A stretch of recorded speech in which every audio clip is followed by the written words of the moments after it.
오늘 거룩하신 하나님을 찬양했습니다.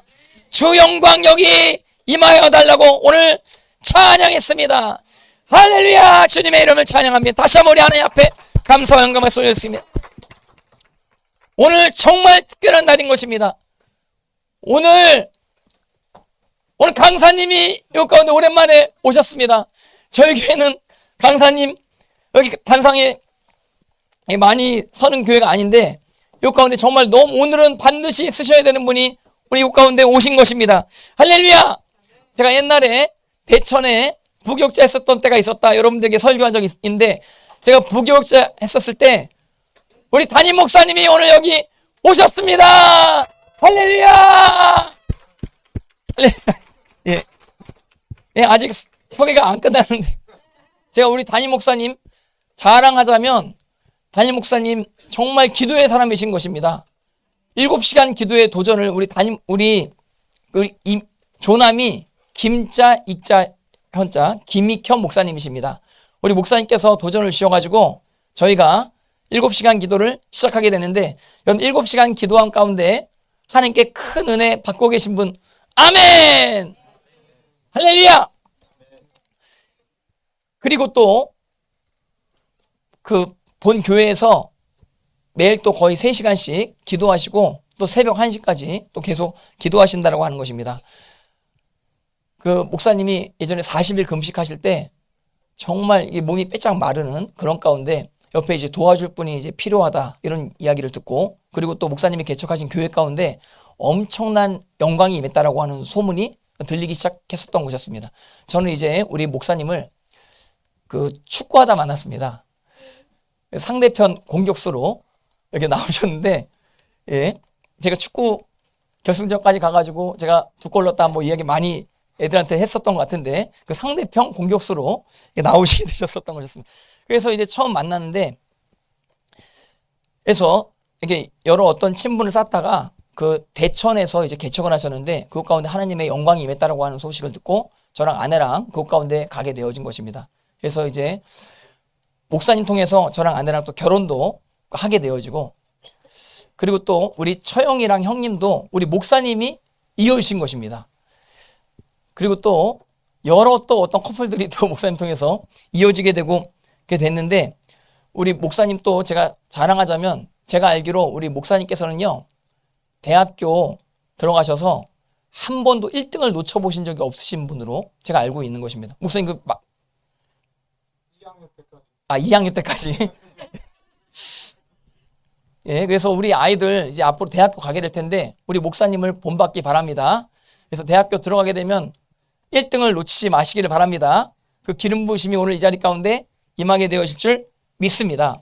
그리고 저희 이제 처형의 형님, 여러분들 아시죠? 우리 목사님 여기 오신 적도 있으신데 그 목사님이 그러시는데 우리 김익현 목사님 어렸을 때 정말 서울대 갈 실력이다 이런 소문이 자자했다라고 하는 이야기를 제가 들었습니다. 공부를 굉장히 잘하셨는데 정말 우리 가족분의 치유를 위해서 모든 것들을 내려놓고 하나님 앞에 금식기로 기도하시기 위해서 막 산에 올라가셔서 산기도를 하시고 기도에 전념하시다가 그리고 이제 사역자의 길로 가게 되셨다라고 하는 이야기도 제가 들은 것입니다. 그리고 여러분들 제가 이 찬양 가운데 이렇게 임하게 될 때 굉장히 뜨거운 거 여러분들 느끼시죠? 제가 기도할 때 그리고 또 범상치 않게 기도하는 거 여러분 느끼시죠? 다 어디서 배웠냐면 다 여기서 배운 것입니다. 목사님 거의 교회에 정말 뜨겁게 기도할 때 그때 저에게 찬양 인도권을 줬습니다. 그래서 하루에 4번 찬양 인도 시키신 분이 여기 오신 것입니다. 할렐루야. 예, 새벽 기도 10시 반 기도 2시 왜 굉장히 박수 치시네. 제가 이제 막 열심히 고생하는 거.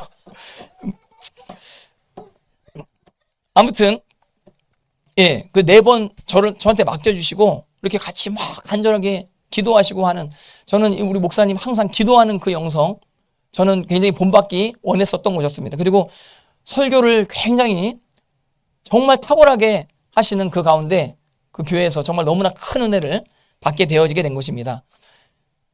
그리고 저는 우리 목사님께서 좀 앞으로 굉장히 유명해지실 거라고 이게 생각이 듭니다. 근데 지금도 유명하시지만 앞으로 더 유명해지기 전에 이 자리 가운데 오셨습니다. 할렐루야.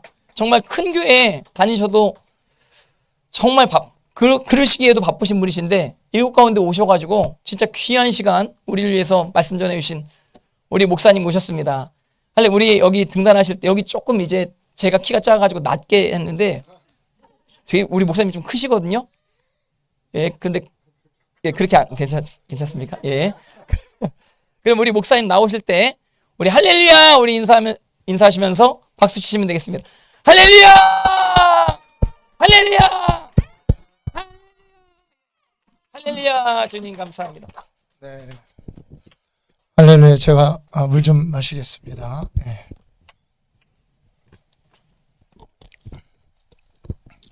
할렐루야. 네, 오늘 이렇게 만나게 돼서 너무 감사합니다. 우리 권산 목사님이 무슨 뭐 산에서 도 닦다 온 사람 같이 소개를 하셨는데 사실 이제 돌을 닦았어요. 고등학교 때 실제로 계룡산에 가서 도도 닦고 이러다가 사실 이제 어떻게 보면 사울과입니다. 사울과. 극적으로 하나님 만나고 신학적 부르심을 받고 이렇게 왔는데 우리 이제 권산 목사님과 우리 신학교 선후배죠. 그래서 우리 축구하면서 좀 알게 되고 친해지고 앞에서 얼마나 빨리 달리는지 기억나요. 우리 같이 결승으로 올라갔는데 그래서 2골을 넣었어요. 이제 하여튼 골을 넣었던 기억이 나는데 그래서 저는 너무 축구를 잘할 줄 알고 이제 우리 교회에 이제 부교육자로 와서 같이 축구를 하는데 그때만큼 못하더라고요. 그래서 감독이 훌륭했던 것 같아요. 감독이 아주 그 빠른 스피드를 활용해서 이렇게 딱 하여튼 뭐 그런 기억도 있고 참 좋은 추억이 있습니다. 한 번은 이제 목사님이 우리 교회 합류하기 전에 제가 이렇게 우리 여의도에서 단기 선교 팀이 우리 이제 같은 순복음 교단이다 보니까 내려오게 됐어요. 내려오게 돼서 제가 차를 가지고 이분들을 서울에 올라온 김에 스타렉슨 같은 몽고차에다가 사람들 같이 싣고 이렇게 내려가려고 이제 기다리고 있었어요. 기다리고 있는 성령님이 저한테 확실히 말씀하셨던 것 같아요. 뭐냐면 여기 오는 팀 중에 대한민국을 대표하는 예배자가 있다. 그러니까 네가 잘 모셔라 그러더라고요. 성령 정말 똑같이 잘 모셔라 이런 마음. 그래가지고 제가 그 여의도에서 팀들이 오니까 그 안에 있겠다 싶었습니다. 그런데 나중에 알고 보니까 우리 권산 목사님이었어요. 대한민국을 대표하는 예배자, 하나님의 그런 부르심과 기름 부음을 주시고 아무리 소리를 지르고 예배를 할 때 목이 안 쉬어요. 그래서 하여튼 대표하는 우리 예배자신데 근데 그때 이제 성령님이 잘 모시라 그랬는데 하루에 4번씩 막 예배시키고 그래가지고 한 번만 시켰으면 좀 더 오래 함께 있는 건데 너무 굴렸던 것 같아요. 그래가지고 좀 이제 일찍 떠나고 이제 그러다가 하여튼 이제 서로 바쁘고 저는 저대로 또 이렇게 바쁘게 지내다가 우리 코로나 때에 굉장히 사실 좀 시험을 당했습니다. 개인적으로, 가정적으로, 교회적으로. 마치 그 성경에 보면 이렇게 키를 가지고 이렇게 까부르듯이, 밀 까부르듯이 이렇게 할 것이라는 것처럼 사단이 이렇게 작정하고 까부르니까 이게 무슨 마치 키 안에 밀 알갱이처럼 우리가 이제 그런 느낌이 들었어요. 굉장히 어려울 때 제가 목사님 생각이 나서 이제 예배를 하는 모습을 이렇게 찬양을 듣고 이러려고 이제 들어왔었던 것 같아요. 언젠지 기억은 안 나는데 코로나 시기였어요. 그랬더니 이제 예배를 시작을 하더라고요. 그래서 조금 듣다가 제가 다른 할 일이 있어서 갔다가 1시간쯤 있다 왔더니 또 예배를 하고 있는 거예요. 그래서 좀 듣다가 또 하다가 1시간쯤 왔더니 또 그때도 예배하고 있고 그래서 대한민국을 대표하는 예배자기는 확실하구나. 제가 이제 이런 생각을 듣고 또 은혜를 받게 되었습니다. 그래서 이번에 목사님이 지난 이제 수요일 날 우리 오셔가지고 같이 또 7시간 기도하는 목사님들, 또 그 전에 또 수요 돌파 예배 같이 인도해 주시고, 오히려 어떻게 보면 이제 이런 찬양도 익숙한 찬양이네요. 익숙한 찬양이지만 저희들이 좀 많이 어렵고 쉽고 이런 상황에 굉장히 큰 은혜를 끼치시고, 우리 오히려 이제 우리가 반대로 은혜를 받고 또 우리가 더 회복이 되고 하는 그런 귀한 시간을 가졌습니다. 그런데 목사님께서 오셔가지고 굉장히 재미난 스토리를 이야기를 하셨어요. 어떤 스토리냐면, 우리 사모님하고 이제 결혼하게 되는 이 상황에 보니까 제가 좀 기여를 하긴 했어요. 기여를 했는데 이렇게 제가 이제 목사님 하는 얘기를 듣다 보니까 내가 좀 심했구나 이런 생각이 제가 들었어요. 그래서 왜냐면은 그때 이제 우리 사모님이 우리 이제 2번 이제 청년 때 여의도 순복음교회에서 단기 선교팀으로 와가지고 같이 이제 예배하고 함께 은혜 나누고 전도도 하고 뭐 여름 수련회 같은 것도 같이 하고, 하여튼 뭐 굉장히 이제 우리 젊은 사람들이 와서 이렇게 같이 이 은혜를 나누는 그런 시간이 있었습니다. 이제 그리고 나서 이제 올라갔는데, 이제 권산 목사님은 이제 그때 자주 내려오고 교류하고 왔다 갔다 하고 좀 이럴 때였던 거, 정식으로 내려왔었죠, 그때? 완전히 왔었나? 그러진 않고, 이제 왔다 갔다 하고 서로 이제 굉장히 자주 이제 그러고 있을 때였는데, 어느 날 이제 저한테 고민 상담을 하는 거예요, 목사님이. 그래서, 어떤 상담을 하냐면, 어떤, 여의도 순복음교회 자매 중에 한 분이 우리 교회에도 한 몇십 명 내려왔었어요. 대부분 다 자매였어요. 근데 이 몇십 명 내려온 이 자매들 중에 한 분이 우리 권산 목사님하고 결혼하는, 하여튼 그렇게 교제하고 하는 것이 하나님의 뜻이다, 마음에 있다, 이제 이런 그 얘기를 이렇게 권산 목사님이 하더라고요. 하는데 제가 희한하게 그 자매들이 수십 명 있었는데 탁 떠오르는 거예요. 참 신기하죠? 탁 떠오르는데, 이제 그 다음 이야기가 제가 뭐가 열이 확 받치는 얘기를 하는 거예요. 어떤 얘기냐면, 그런 자매가 있는데 나는 관심이 없다.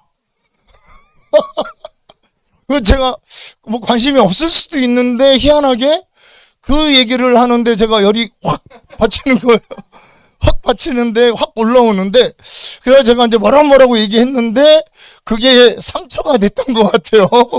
목사님, 그래가지고 저는 까먹었거든요. 다 까먹었는데, 원래 상처받은 사람이 기억하는 건데, 그거를 이제 상처가 됐는지 이번에 와서 얘기를 하는데 제가 다시 이렇게 떠오르더라고요. 그래서 그때 내가 왜 확 이렇게 열이 확 받치면서 왜 이렇게 심한 얘기를 했을까, 이렇게 부르니까 지금 생각해 보니까 이제 딱 그 기억이 떠오르면서, 아니 이렇게 뷰티풀하고 스마트하고 프리티하고 위즈덤, 그다음에 아주 민첩하고 아주 현모양처인 이런 자매를 놔두고, 아니 하나님이 지금 호박이 넝쿨째 보내려고 하는데 거절한다고 하니까 제가 이게 막 확 받쳤던 것 같아요. 그래가지고 이제 그때 제가 했던 얘기를 저는 까먹었어요. 진짜로 까먹었는데 얘기를 해주는데, 제가 이렇게 안 돼, 네가 이 자매 놓치면 어떤 여자가 너 같은 거하고 결혼하겠냐. 이제 근데 제가 듣고 보니까 너무 심한 거예요. 제가 원래 그런 사람이 아닌데, 그래서 너 같은 거하고 누가 결혼 그랬다고 그러고 또 그랬다는 거예요. 제가 기억이 안 나요. 기억이 안 나는데, 이번 기회를 놓치면 너는 다시는 기회가 없을 것이다. 이것도 심하잖아요. 그래서 아니 내가 그러지는 않는데, 그래서 이게 굉장히 좀 미안한 마음이 들더라고요. 그래서 목사님 상처받은 거 용서하시고. 근데 이게 아마 성령님이 그래도 역사한 것 같아요. 왜냐하면 그렇게 해가지고 두 분이 이렇게 연결되는 게 뜻이었는데, 이번에 또 알게 된 게, 저는 이제 우리 현랑 사모님이 좋아하는 줄 알았어요. 그랬더니 아니었다고. 아니고 그냥 계시만 받았다는 그런 그것도 이번에 좀 그러니까 말은 다 들어봐야 됩니다. 그죠? 한쪽 얘기만 들으면 우리가 좀 편견을 가질 수 있어요. 그리고 또 권산 목사님도 조금 상처받고 열받을 만한 게 여의도 순복음교회 큰 교회잖아요. 거기서 청년 팀들, 선교팀들을 막 2,000명씩이나 보내고, 그러니까 말인즉슨 자기에 대해서 관심 있어 하는 자매들이 많았을 텐데, 누가 너 같은 거 하고, 예, 너무 심했어요. 제가 그럴 리 없는, 제가 그 정도로 얘기하지는 않았을 것 같은데, 하여튼, 보니까 이제 하나님의 은혜입니다. 할렐루야. 예, 서로 전혀 관심이 없었는데, 하나님이 이렇게 연결시키고, 그리고 제가 또 이번에 목사님 얘기하면서 이거 진짜 심했다. 이거는 정말 그런 게 뭐냐면 제가 진짜 저도 그거는 너무 심했던 것 같아요. 제가 일주일에 10분만 통화하라 그랬다고 그랬나? 하루에 10분만 그래가지고 하루에 10분만 통화하라 그랬다는 거. 그래서 그거는 기억이 나요. 지금 생각. 근데 왜 그랬냐면 저도 그때 제가 이제 자매들하고 교제를 진짜 안 해봤어요. 안 해보고 그렇다고 여러분 제가 자매들한테 인기가 없었을 것이다 이렇게 말하죠.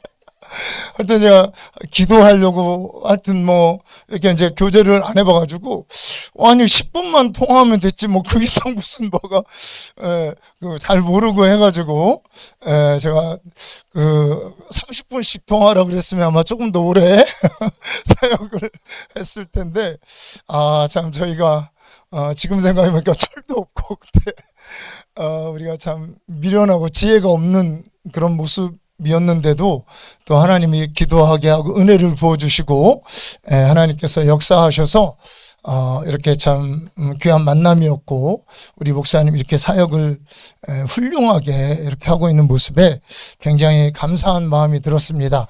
자, 우리 하나님 말씀 한번 보도록 하겠습니다. 우리 하나님 말씀은 마태복음 16장입니다. 마태복음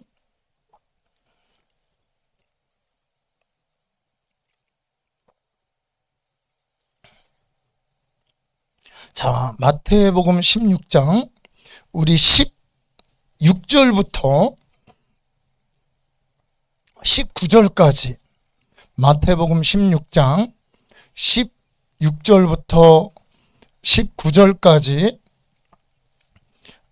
우리 같이 한 목소리로 같이 읽겠습니다. 제가 개역 한글이거든요. 그냥 제가 읽겠습니다. 개역 한글 개정판이 아니라 시몬 베드로가 대답하여 가로되 주는 그리스도시여 살아계신 하나님의 아들이시니이다.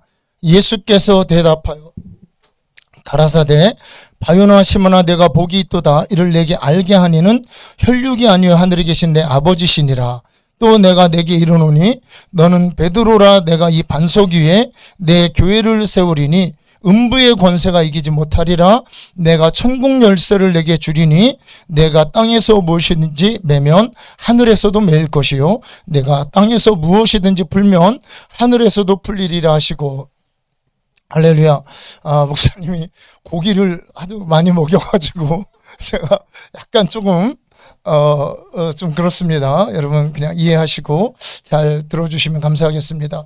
자, 오늘 저는 이 본문의 말씀을 가지고 음부의 권세를 이기는 사도적인 교회 이런 내용으로 함께 은혜를 나누도록 하겠습니다. 오늘 예수님께서 베드로 이것이 뭐 베드로가 고백한 고백일지 아니면 정말 베드로인지 모르지만 이 베드로 위에 하나님께서는 교회를 세울 것인데 이 교회는 음부의 권세를 이기는 교회가 될 것이다 이렇게 이야기를 하고 있습니다. 오늘날 보면요 많은 유형의 교회가 있습니다. 뭐 특징 뭐 설교를 잘하는 교회, 뭐 예배가 좋은 교회, 조금 더 나아가서 뭐 셀이 활성화된 교회, 거기에 조금 더 나아가서 좀 이렇게 특징적으로 보면 어떤 교회는 뭐 종합병원 교회, 그냥 성도들이 다 아파요. 그래서 뭐 교회 가서 위로받고 치료받고 목사님은 간호사 언니 내지는 그 의사 선생님이에요. 늘 성도들이 여기 아파 그러면 청진기 갖다 대고 뭐 이런 교회. 아니면 유람선 교회가 있습니다. 서울, 부산 찍고 대구 돌고 대전, 이스라엘로, 유럽으로, 아시아로, 베트남. 하여튼 뭐 매번 뭐 어디 갔어? 그러면 나 베트남이야 뭐 이런 유람선 교회가 있어요. 다양한 종류의 교회들이 있습니다. 여러 종류의 뭐 상담을 좋아하는 교회, 또 뭐 교제하는 교회, 여러 가지 유형이 있는데, 오늘 성경이 베드로에게 약속한 교회는 어떤 교회입니까? 음부의 권세를 이기는 교회다. 그래서 여러분, 우리가 음부의 권세를 이기는 교회가 어떤 교회인지, 이 사도 베드로에게 약속해서 사도적 교회 이렇게 이제 이름을 붙인 겁니다. 그래서 이 교회가 어떤 교회인지를 알고 우리도 그와 같이 하면 음부의 권세를 이기고 음부를 싹 비워버릴 수 있겠죠. 여러분, 지옥에 잡힌 영혼들을 싹 비워서 하나님 나라로 이끌어가고, 지옥에 갇혀있는 금은보화 싹 비워서 하나님 나라 위에 쓰고, 지옥에 있는 모든 것들을 완전히 비워버릴 수 있는 교회가 바로 베드로에게 약속한 사도적인 교회라는 거예요. 그래서 여러분, 우리 목사님 보니까 막, 예배, 옛날에 이제 예배만 굉장히 그래도 잘 하셨는데, 지금은 뭐 헬라어, 히브리어, 라틴어를 이제, 우리나라를 대표하는 이 예배자 플러스 우리나라를 대표하는 원어 사역자, 딱히 뭐라고 생각이 안 나요. 하여튼 원어 설교가 굉장히 이게 아이들까지 다 배우시고 있다고 제가 들었습니다. 하여튼 뭐 그래서 여러분들이 아마 이해하실 걸로 알고 좀 원어로 들어갑니다. 자, 여러분이 에클레시아잖아요. 이 교회라는 헬라어가. 그러면 여러분, 교회라는 헬라어의 에클레시아라는 이 말은 그 당시에 이 로마, 그리스, 이 세계, 헬라 세계, 폴리스를 중심으로 하는 이 도시 국가들이 형성된 세계고, 자연히 거기서 사람들이, 시민들이 모여서, 이 시민은 자유시민이죠. 그냥 노예라든가 이런 종들이 아니라 자유시민들, 성인들이 모여서, 성인 남자들이 모여서 투표를 하고 회의를 하고 공동으로 어떤 의견들을 개진하고 또 어떤 대회도 갖고, 이런 것이 에클레시아였습니다. 그러니까 요즘에 이 헬라어적인 교회의 개념을 이어받아서 요즘에 뭐 공동의회라든가 무슨 재직회라든가 이 갖는 게 그래도 성경적으로 맞습니다. 그리고 투표도 하고, 그리고 교회가 가끔 데모도 하고, 데모 많이 하죠.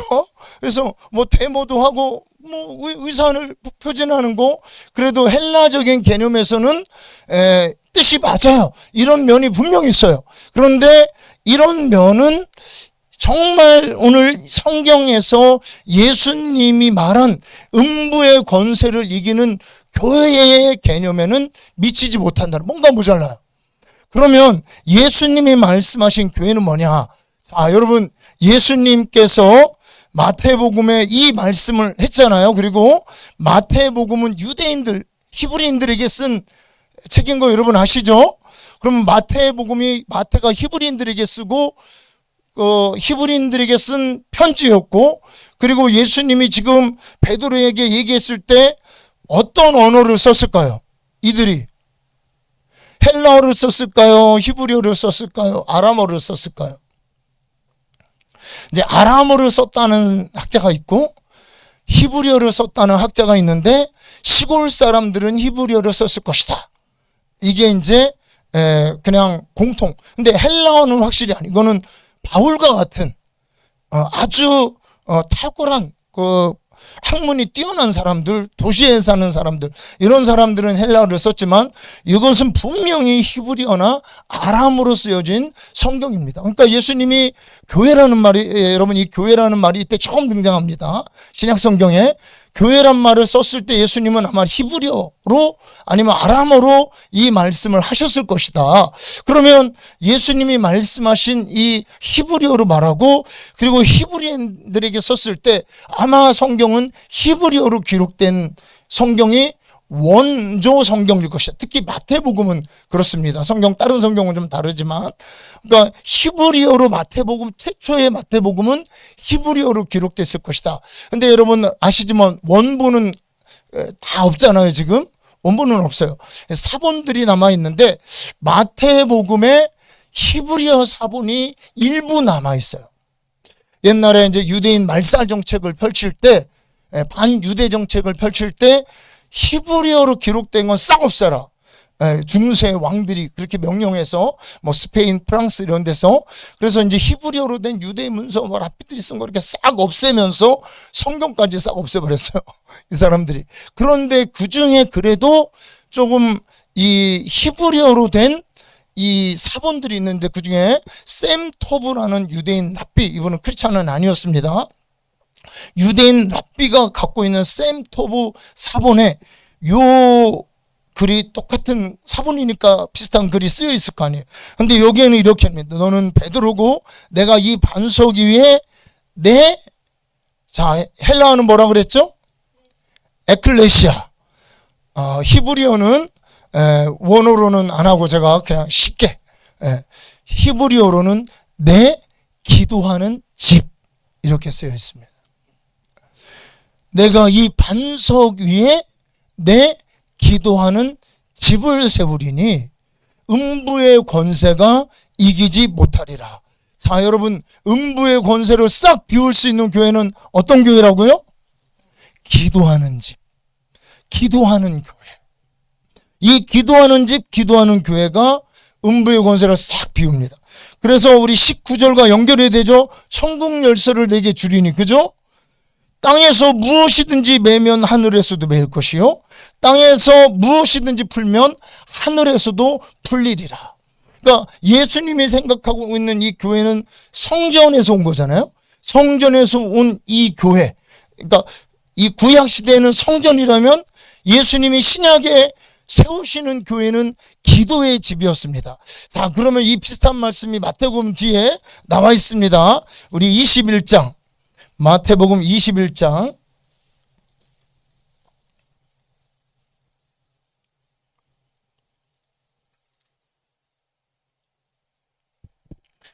21장 13절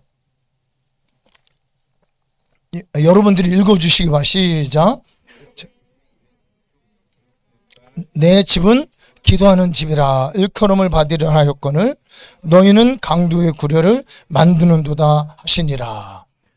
예수님이 생각하는 내 집, 예수님이 생각하는 성전, 교회는 뭐라고요? 기도하는 집, 기도하는 집. 그러면 바로 예수님이 지금 이 성전 청소라고 하는 유명한 그 사건을 벌이실 때, 그러면 유대인의 성전에서 기도를 안 했을까요? 기도합니다. 기도해요. 그러면 여기서 뭐 여러분들 아시겠지만 비둘기 파고 소 파는 이 일이 합법적인 거예요. 돈으로 바꿔와서 거기서 제사를 드리기 위해서 바꿔야 되는 합법적인 일입니다. 그리고 기도했어요. 그런데 예수님께서 말한 하여튼 기도의 집, 예수님이 생각하는 기도의 집에는 한참 미치지 못했습니다. 본말이 정도가 된 거예요. 하나님이 설계한 것과 이 설계를 수행하기 위해서 필요한 도구와 수단들이 바꿔버린 거예요. 돈 버는 재미가 더 재밌어진 겁니다. 여러분, 우리 교회에서 기도하는 재미보다 여기서 교회에서 뭔가 교제하는 재미, 유람선 타는 재미, 교회에서 바텐더 뭐 여러 가지 또 활동하는 재미, 이런 게 앞서면 어떻게 해요? 주님은 강도의 소굴이라 하십니다. 그래서 여러분, 이 교회는 예수님이 생각하는 교회는 기도하는 집이다. 그러면 이 기도하는 집이라는 이 말씀이 어디에서 왔냐면 이사야서 56장에서 나옵니다. 자, 이사야서 56장 3절부터 우리 같이 읽겠습니다. 이사야서 56장 3절.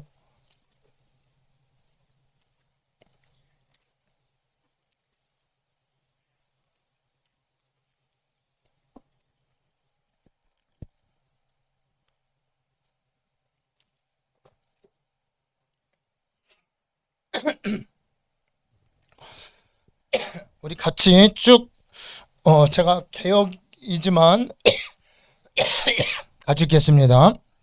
여호와께 연합한 이방인은 여호와께서 나를 그 백성 중에서 반드시 갈라내시리라 말하지 말며 고자도 나는 마른 나무라 말하지 말라. 여호와께서 이같이 말씀하시기를 나의 안식일을 지키며 나를 기뻐하는 일을 선택하며 나의 언약을 굳게 잡는 고자들에게는 내가 내 집에서 내 성 안에서 자녀보다 나은 기념물과 이름을 주며 영영한 이름을 주어 끊지지 않게 할 것이며 또 나 여호와에게 연합하여 섬기며 나 여호와의 이름을 사랑하며 나의 종이 되며 안식일을 지켜 더럽히지 아니하며 나의 언약을 굳게 지키는 이방인마다 내가 그를 나의 성산으로 인도하여 기도하는 내 집에서 그들을 기쁘게 할 것이며 그들의 번제와 희생은 나의 단에서 기꺼이 받게 되리니 이는 내 집은 만민의 기도하는 집이라 일컬음이 될 것임이라. 자, 여러분, 오늘 하나님의 집, 기도하는 집으로 이끌게 될 것이라는 두 타입의 사람들이 나옵니다. 한 타입은 누굽니까? 이방인들. 한 타입은 고자들이죠. 이방인들과 결혼한 자녀까지도 다 곤란했습니다. 성경에 보면. 그러니까 완전히 이들은 하나님의 백성과 하나 될 수 없는, 심지어는 개나 돼지같이 실제로 그렇게 여기던 존재들이 이방인, 그러니까 완전히 하나님과는 상관없는, 하나님의 집과는 상관없는 그런 이방인들을 하나님의 집에서 기쁘게 하겠다. 그리고 또 누굽니까? 고자죠. 완전히 씨가 없고 소망이 없고 생명이 없는, 완전히 메말라버린 이런 자들은 하나님의 집에 거할 수가 없습니다. 그런데 이런 자들도 하나님의 집에서는 그들을 기쁘게 하겠다. 즉, 내 기도하는 집에서는 그 어떤 종류의 인간이라도 하나님의 사랑을 체험하고, 그 어떤 종류의 인간이라도 하나님의 은혜를 경험하고, 그 어떤 종류의 사람들일지라도 하나님이 받으시고 안아주시고 하나님의 백성답게 살아갈 수 있게끔 도우시고 이끄시는 곳이 기도하는 집에서 일어나는 일들입니다. 그래서 여러분, 이 기도하는 집은 마치 용광로와 같습니다. 어떠한 돌, 어떠한 쇠, 풀무불, 돌채 다 집어넣잖아요. 그래도 다 끓여버려요. 끓여서 불순물들을 몰아내고 순금, 순은, 순철, 순동들을 끄집어내는 것이 바로 용광로요, 풀무불입니다. 하나님의 기도하는 집이 그와 같은 일들을 하겠다라고 말하고 있습니다. 그래서 여러분, 우리가 이 기도하는 집이 교회가 기도하는 집으로 회복될 필요가 있습니다. 우리나라보다 더 큰 위기가 나이지리아에 있었어요. 나이지리아는 예전에 영국이 지배를 했고, 그리고 나이지리아가 이제 그 약간 아프리카 쪽에서도 중쪽인데 살짝 북쪽이에요. 그래서 튀니지, 모로코 이런 나라들이 다 알제리 이쪽이 그 이슬람이잖아요. 그러니까 이슬람이 나이지리아까지 와서 예전에 70%가 이슬람이었어요. 그리고 영국의 지배를 받아서 30%가 기독교. 그리고 영국이 떠났잖아요. 그러면 이제 대통령이 당연히 누가 되죠? 이슬람 대통령이 된 거예요. 그래서 이제 이슬람 대통령이 돼서 나이지리아를 이슬람 국가로, 그러니까 국교를 이슬람으로 삼는 법을 다 만들었어요. 그리고 국회의원도 대부분 다 이슬람 교도들이에요. 그 장관도 싹 요즘 비슷하죠, 우리 한국이랑. 그러니까 뭐 법도, 헌법도 바꿀 정도로 그 정도. 이제 우리는 까딱까딱하죠 지금. 근데 그 정도니까 그 나라가 또, 아니 이슬람이 국교가 되면 크리스천들은 헌법을 어기는 사람들입니다. 그러면 누구든 기독교인들은 잡아가도 문제가 되지 않는. 그리고 얼마나 그 이슬람법이 엄합니까? 이런 걸로 다 해가지고 다 바꿔놨어요. 이러니까 이제 목사님들이 모인 거예요. 성도들이 모였습니다. 그래서 이분들이 어떻게 됐냐면, 할 수 있는 건 뭐밖에 없습니까? 기도밖에 없어요. 그래서 모여서 기도하기 시작한 거예요. 기도를 하다가 아데보예라는 나이지리아에 대표하는 목사님이 있습니다. 여러분, 예전에 한때 여의도 순복음교회가 세계 최대 교회였어요. 근데 지금은 세계 최대 교회가 아닙니다. 브라질에도 몇백만 하는 교회가 있고, 이 아데보예 목사님 교회도 몇백만 모여요. 금요천에 400만 모였다 막 이래요. 그러니까 이게 굉장합니다. 제가 하는 얘기 다 사실입니다. 그래서 이 NCCP 교회인가 하여튼 이런 교회인데, 이 아데보예 목사님이 같이 막 기도하다가 일어섰어요. 일어서서 대통령을 향해서 선포를 합니다. 당신 이거 당장 이 헌법 취소시켜라. 그리고 원래대로 돌려놔라. 회개해라. 그러지 않으면 너는 죽게 될 것이다 선포합니다. 그리고 나서 어떻게 됐을까요? 며칠 후에 죽었어요. 대통령이 죽었습니다. 그리고 나서 또 모였어요. 목사님들이. 또 모여서 아데보예를 비롯한 몇몇 목사님이 이제 대통령이 죽었으니까 누가 지금 그 자리를 대신하냐면 국방장관이 대신됐대요. 국방장관을 찾아갑니다. 찾아가서 너 이거 다시 무효로 시키고, 그러니까 지금 이슬람교가 국교가 되고 기독교는 불법이 되는 그런 종교였어요. 그런 법이에요. 이거 무효시키고, 그리고 다시 이 나이지리아의 정치 제도를 미국식 민주주의로 바꿔라. 투표 다시 해라. 그러지 않으면 너도 죽으라고 기도할 거다. 가서 선포한 거예요. 국방장관한테. 그랬더니 국방장관이 막 덜덜 떨어요. 그리고 아니 죽으라고 기도하지 마. 죽으라고 기도하지 마. 내가 다시 돌려놓을게. 그런데 시간이 필요하다. 그죠? 시간이 절차가 필요하잖아. 그래서 여러분 나이지리아의 법을 다시 돌렸어요. 이런 일이 한 2번 정도 있었대요. 그때마다 교회는 모여서 기도했고 하나님은 기도한 대로 역사하고. 그래서 여러분 나이지리아가 아마 지금은 6대4 정도로 기독교가 높습니다. 그리고 뭐 기독교 대통령이든 이슬람 대통령이든 누구나 됐든 간에 종교의 자유에 대해서 핍박하지 않고 그 나라에 굉장한 신유 사역자들이 일어나. 제가 뭐 그런 데 따라다녀 봐서 압니다. 그래서 굉장한 신유 사역자들이 일어나고 조금 열매가 부족 뭐 이런 건 있지만 어쨌든 나라가 부흥이 일어나요. 근데 이게 나이지리아뿐만 아니라 이 우간다는 여러분 기독교 인구가 10%였어요.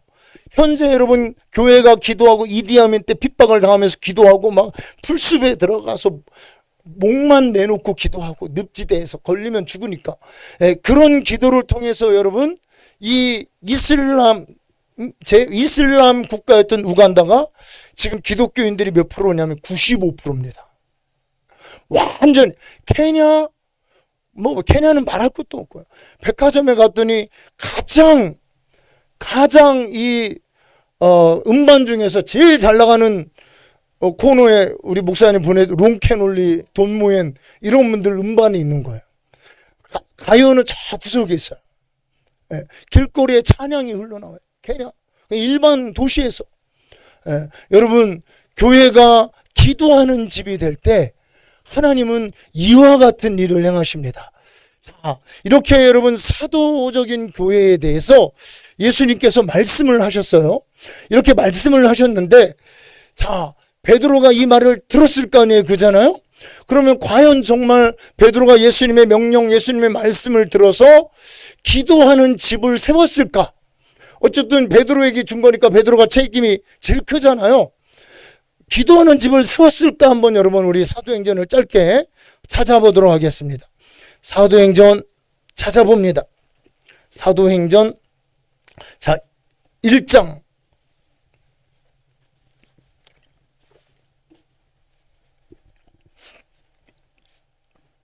자 1장 14절 여러분 제가 읽겠습니다. 여자들과 예수의 모친 마리아와 예수의 아우들로 더불어 마음을 같이하여 전혀 기도에 힘쓰니라. 자, 우리 개혁 개정판에는 오로지 기도에 힘쓰니라. 다른 건 모르셔도 돼요. 어떻게 했다고요? 오로지 기도했다. 자, 우리 2장 말씀 넘어갑니다. 자, 우리 2장 자 42절 제가 읽습니다. 저희가 사도의 가르침을 받아 서로 교제하며 떡을 떼며 기도하기를 전혀 힘쓰니라. 이것도 오로지 기도하기를 힘쓰니라. 이제 성도들이 이렇게 했다는. 그럼 사도들은 어떻습니까? 사도들은 사도행전 6장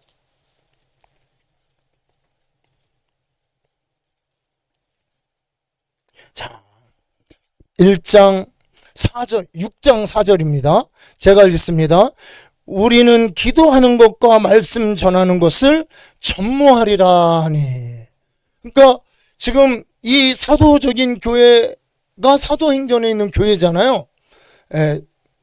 요즘에 뭐 신사도 어쩌고 이런 논란들이 있습니다. 비난하는 사람은 끄떡하면 모든 게 다 신사도 그러는데, 여러분 신사도가 중요한 게 아니라 구사도가 중요해요. 그러니까 구사도가 어떻게 했는지 우리는 보고 그대로 하면 됩니다. 신사도는 너무 걱정하지 마세요. 너무 비난도 말고 내버려둬요.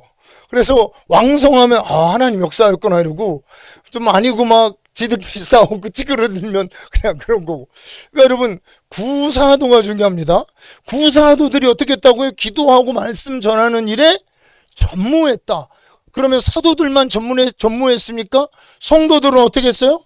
오로지 기도하기를 힘썼다. 그래서 제가 오로지 기도했다라는 의미가 어떤 의미일까? 이거를 제가 좀 말을 만들어 봤어요. 오로지 기도했다. 자, 오로지 기도했다. 자, 이거는 생명을 건 기도, 목숨을 다하는 기도, 내 모든 에너지와 힘과 전심을 다 짜내서 드리는 기도, 나의 가장 바쁜 가장 귀중한 시간일 때도 기도하기를 더 힘쓰는 기도, 이런 게 오로지 기도잖아요. 죽기 살기로 드리는 기도, 목숨을 건 기도, 마지막 힘을 다한 기도, 피를 토하듯 드리는 기도, 전부를 걸고 드리는 기도, 물러설 수 없는 기도, 벼랑 끝에서 드리는 기도, 기도 외에는 전혀 길도 없고 방법도 없고 실제로. 그래서 기도만이 내가 할 수 있는 전부라고 생각하는 기도, 기도 말고는 답이 없는 기도, 사람의 손에 닿지 않는 자리에서 드리는 기도, 인간의 방법이 없는 인간의 한계 끝에서 드리는 기도, 모든 방법이 막힌 후에 드리는 기도, 두 손 바짝 들고 백기 들고 드리는 기도, 모든 방법 다 써도 안 됐을 때 마지막으로 드리는 기도. 이게 여러분, 이게 바로 오로지 기도입니다. 이렇게 기도하면 하늘문이 열립니다. 이렇게 기도하면 지옥에 빠진 내 백성, 지옥에 빠져 지옥 갈 내 형제 자매 부모 자녀들까지 건지지 못할 자가 없습니다. 여러분, 기도에 답이 있습니다. 기도가 생명입니다. 하나님은 이런 교회를 세워놓고 예수님 돌아가셨습니다. 이 교회의 위임을 사도에게 맡겼고, 오늘 우리 목사님께 맡기고, 저한테 맡기고, 여러분에게 맡긴 겁니다. 제가 한국교회를 보니까요, 세미나 많이 해요. 근데 오로지 기도 이거 빼고 다 하더라고요. 한국도 마찬가지예요. 이거 빼고 다 합니다. 여러분, 기도에 답이 있어요. 사실 우리 교회가 이제 권산 목사님 말씀한 것처럼 정말 그렇게 열심히 예배하고 했던 것 같아요. 그런데 이게 추락하는 게 순간이더라고요. 아차하는 사이에 이제 경고가 있긴 있었던 것 같아요. 근데 이게 아차하는 사이에 뭔가 지금 생각해보니까 기도줄을 놓치고, 아차하는 사이에, 그리고 기도에 매일 하던 게 4번 하던 게 1번으로 줄고, 하루에 1번 하던 게 이제 일주일에 수요일하고 그냥 금요일처럼만 하자 하고, 이런 순간이 딱 오는데도 그냥 잘 나가요. 그러니까 이제 고민은, 어떻게 대안학교를 만들어서 이런 고민하는 거예요. 이거 아이들을 이렇게 잘 또 그게 필요하지 않다는 게 맞는 얘기입니다. 그래서 대안학교 만들고 그래서 AI 전문가 불러오고 그랬어요. 영어 무슨 구구단 전문가 이런 분들 불러와서 이렇게 하고, 그러는 찰나에 지금 보니까 사도들이 얘기한 것처럼 기도하는 것만 빼고 다 하고 있었더라고요. 그러니까 안 한 건 아니에요. 이렇게 준 거예요. 준 거예요. 이렇게 줄고 이런 찰나에 딱 그러니까 사단은 이제 언제까지 기다리냐? 아, 얘는 이제 잡혔다. 그러니까 사단도 확신이 들 때, 왜냐면 조금 긁으면 원래 또 기도할 거 알거든요, 마귀가. 그러니까 아, 얘가 딱 이제는 기도하는 힘까지 빠질 정도까지 왔을 때까지 사단이 참고 기다리더라. 그리고 나서 이제 어느 순간이 탁 됐을 때 이게 그냥 뭐 문제가 이게 사단이 어둠의 이 영적 전쟁의 공격이 올 때는 그냥 한 방만 오지 않습니다. 그냥 KO 될 때까지 쳐요. 그러니까 이게 한 대 맞으면 버티겠는데 아니 뭐 어퍼컷에 후세 뭐 스트레이트에 요즘에 막 이런 것도 하잖아요. UFC 막 이러니까요. 정신을 못 차리게 이게 기도가 안 나와요. 그래서 제가 야, 교회가 이렇게 잘 줘놓고 이렇게 망하는구나 제가 속으로 이제 그런데 하나님이 하여튼 뭐 남아 있으라고 하니까 뭔가 있겠지 하고 하여튼 그 코로나 기간에 그냥 버텼습니다. 이제 여러 가지 이제 스토리가 있는데 그런데 하나님이 이제 저를 회복시키시려고 40일 동안 연속적으로 교회들 이렇게 연합적으로 모여서 작은 교회들끼리 예배하는 그런 있었더라고요. 우리 한미연합교회만 그런 건 아니고 그런 작은 교회들이 있어요. 이제 그 운동을 하시는 목사님이 우연히 이제 방문을 했는데 그때 제가 이제 사실은 열린 환상처럼 그런 모습을 본 거예요. 그리고 나서 전화가 오니까 아, 이거 하나님이 보내셨나 보다. 그래서 이제 그 목사님의 도움으로 우리가 이제 40일 동안 그때도 코로나 기간인데 저희들이 이제 하여튼 예배를 드렸어요. 계속 이제 예배를. 그러니까 조금 살 것 같더라고요. 조금 살 것 같고. 그리고 나서는 우리가 이제 교회에서 그래도 뭐 1시간씩, 2시간씩, 이렇게 계속 예배를 했어요. 그래도 어쨌든 기도를 꾸준히 했지만 실은 이 사도행전에서 말하는 전혀 기도에 힘쓰는, 오로지 기도에게 힘쓰는 사실은 그런 수준은 아니었던 것 같습니다. 아닌데 이번에 아마 이제 목사님도 간증하셨을 텐데 원준상 선교사님이 교회에 오시고 그리고 나서 이분이 그 말씀을 하시는 거예요. 7시간 돌파 기도가 필요하다 교회들이. 그래서 저도 사실 하기 전부터 준비를 하고 있었습니다. 마음에 해야겠다 이번에 왔다 가시면 해야겠다 준비를 하고 있고 선교사님이 이제 이렇게 얘기를 해서 저희들이 이제 선교사님은 일주일에 한 번 하면 된다고 그러시더라고요. 이게 이제 1월 초에 있었어요. 그래서 이제 일주일에 한 번을 한번 가시자마자 바로 했어요. 근데 목요일 날 40일 7시간 돌파 기도를 하는데 수요일 날을 그냥 기도를 했어요. 3시간 정도. 7시부터 10시까지. 이제 기도하고, 그리고 목요일날, 2시부터 10시까지. 이렇게 이제 7시간 돌파 기도를 1시간 쉬고 하는데, 저는 성도들이, 그러니까 이게, 목사들이 착각을 하고 있어요. 왜냐면, 성도들이 별로 기도를 안 할 것이다. 여러분, 오로지 기도하시는 분들이시죠? 이 교회 성도님들은? 네, 근데 저는 착각을 하니까 성도들이 기도 별로 안 할 거야. 기도하는 그런 내가 기도의 모임 옛날에는 그러니까 우리 주로 이렇게 청년들 학생들이랑 했었거든요. 하루에 4차례 3차례 그냥 하여튼 시간 남는 친구들이랑 같이 이렇게 했었는데 그러니까 성도들은 안 할 거라고 생각을 했는데 하는데 이분들이 와서 하는 거예요. 그리고 한 7시간 기도에 한 10여 명이 오는 거예요. 10여 명이 와서 기도하고 그리고 나서 금요 철야도 원래는 10시부터 12시까지 9시 반부터 그렇게 했는데 우리가 7시 반부터 하자. 그래서 이제 7시 반부터 12시까지 하고 이렇게 이제 3일을 하니까 재미난 게 3일밖에 안 했는데 주일날 예배를 탁 드리는데 저도 좀 느끼더라. 분위기가 변했다. 영적 굉장히 여러분 원래 이렇게 그래도 나름 잘 나가다 이렇게 침체되고 이러면 뭔가 있어요. 그 영적 분위기가 항상 안 된다. 우리는 힘들다. 우리는 뭔가 부족하다. 이런 어떤 영적 분위기가 있어요. 근데 이게 떠나는 느낌이 드는 거예요.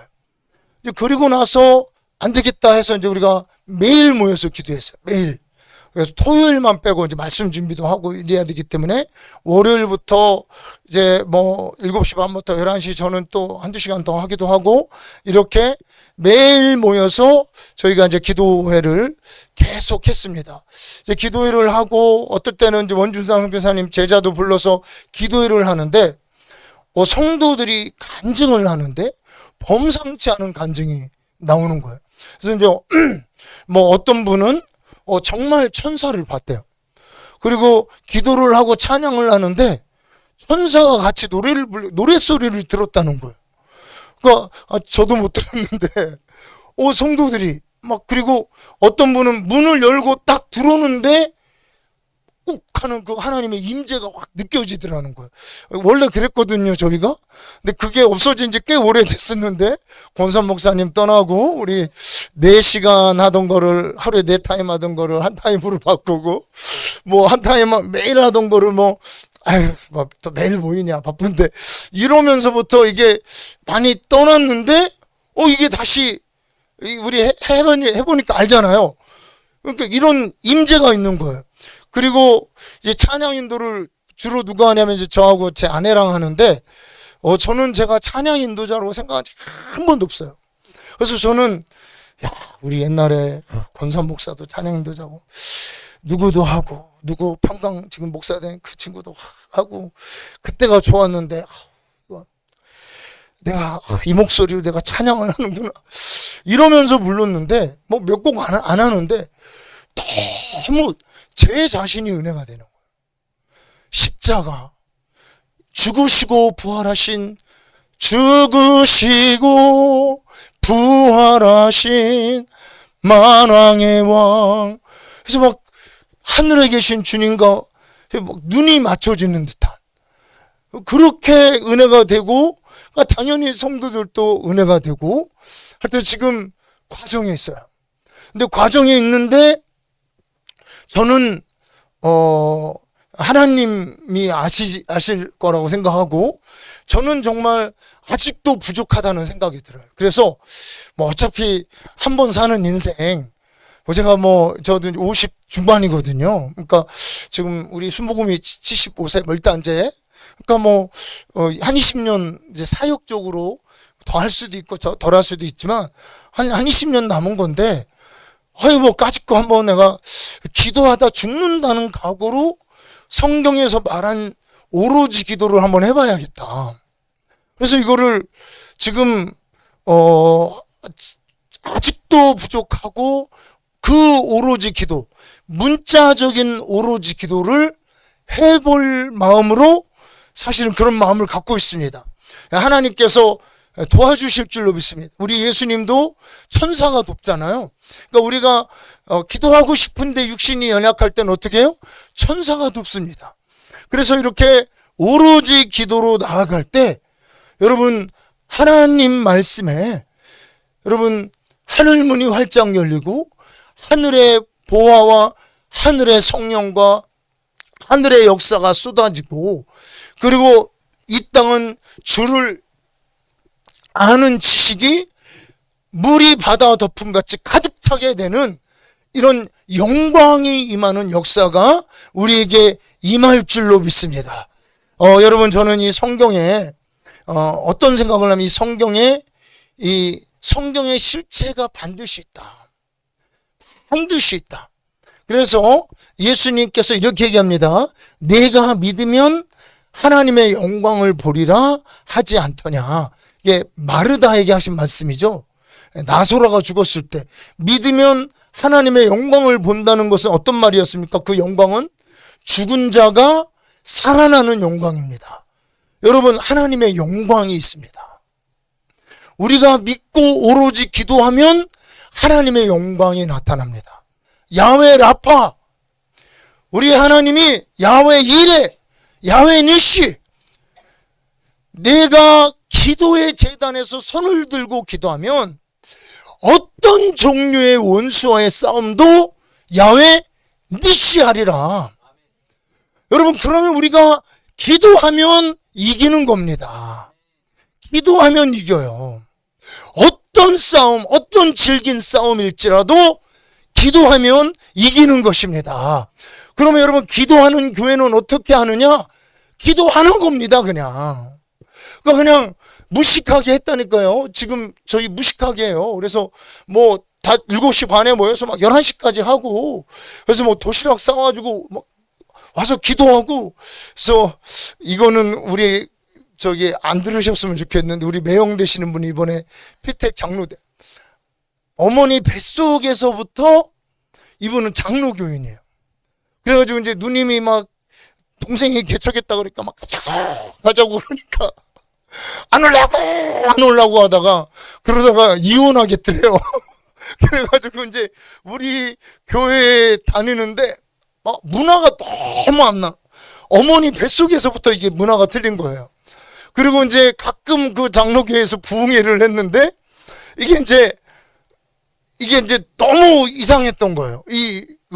우리 이제 매형 되시는 아주 스마트한 분이신데 너무 이렇게 이상한 그런 그래가지고 어떻게 우여곡절 끝에 방언은 받았는데 절대 방언 기도 안 하는, 하여튼 이런 분인데, 이분이 이제 그래도 연세도 되시고 안수집사 된 지 오래되고 위로 올라와야 또 다음 분도 올라오고 이러니까 이번에 이제 피택 장로를 안 봤으면 좋겠습니다. 이거를 피택 장로를 이제 세워드렸는데, 아니 다른 거는 다 훌륭하신데, 막 기도를, 제가 얼마나 또 기도를 강조를 했겠어요. 근데도 그렇게 안 하는, 근데 기도회는 와요. 오는데 이제 묵상하고 어떨 땐 찬송도 부르고. 근데 제가 막 방언에 대해서 꽤 수준 높은 설교 많이 했거든요, 방언에 관해서. 그런데 절대 방언 기도 안 하고. 그래서 제가 이제 별명을 붙여. 저 혼자 들으면 이제 기분 나쁘니까 저 혼자 불 사이로 막 가. 그분은 불 근처에는 안 가요.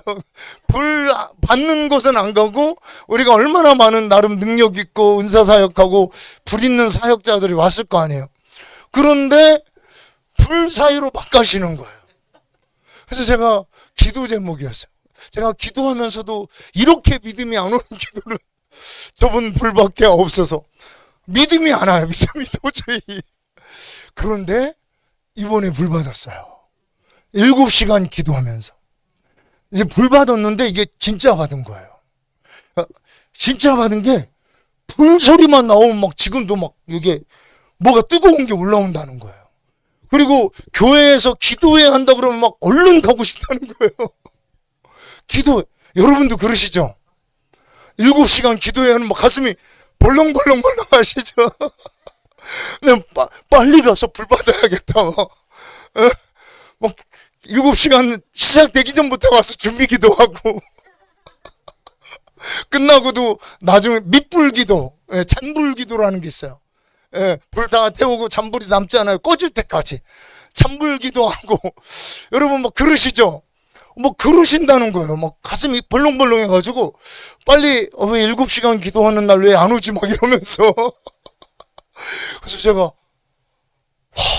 불이 있구나. 한미연합교회가 우리 지금도 너무 훌륭하게 예배하고, 정말 우리 아이들 너무 소망이 있고, 또 원어 또 그 대가에 또 교육을 받고 계시고, 여러분 지금 헬라어, 히브리어, 막 라틴어, 어느 날 제가 유튜브를 봤더니 막 하고 있더라고. 그래서 제가 언제 배웠지? 제가 학교 다닐 때 공부하는 거 제가 많이 못 들은 것 같은데 언제 배웠지 제가.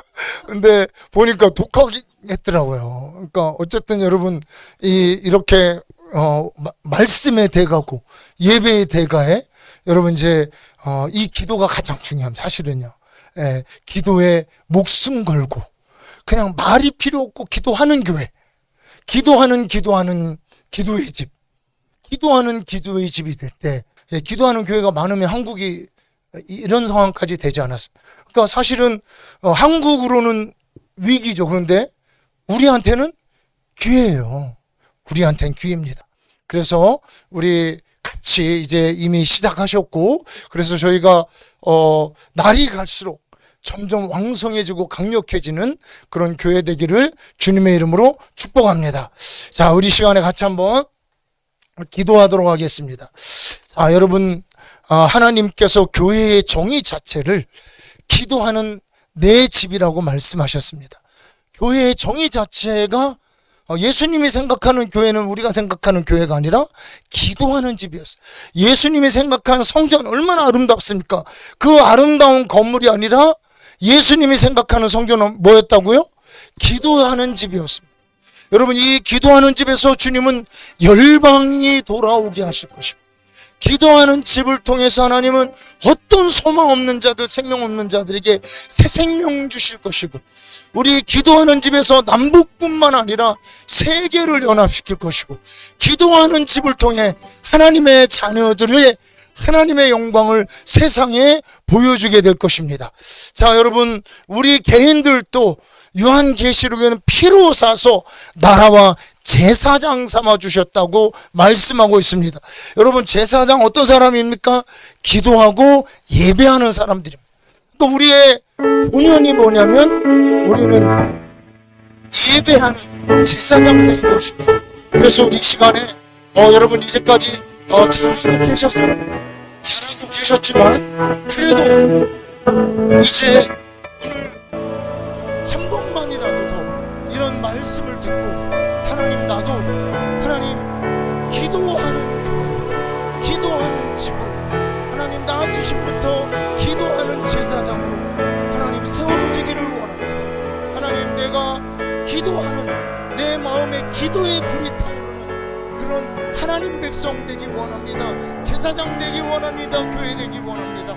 하나님, 우리 이 시대의 세상 끝자락에 우리 귀한 목사님, 사모님 이렇게 기도하는 교회로 불러주셨사오니 하나님이 부르시는, 그래서 그 어떤 종류의 인간일지라도 지역에 죽어가고 있는 여러분 내 형제 있지 않습니까? 그렇죠. 아직도 믿지 않는, 아무리 정하고 아무리 예수 믿고 아무리 교회 다니라고 해도 마음 하나 열지 않는 그들도 주님이 기도하는 집에서 땅에서 풀리면 하늘에서 풀릴 것이고, 땅에서 매면 하늘에서도 매일 것이고, 바로 기도하는 여러분의 입술을 통해, 기도하는 여러분의 기도를 통해, 기도하는 여러분들의 사역을 통해, 이 교회를 통해, 이 하나님의 집을 통해 하나님은 세상이 할 수 없는 것을, 세상이 고칠 수 없는 사람을, 세상이 변화시킬 수 없는 것들을 하나님은 고치시고 변화시키고 구원하시겠다고 말씀하시고, 하늘의 영광과 기름짐과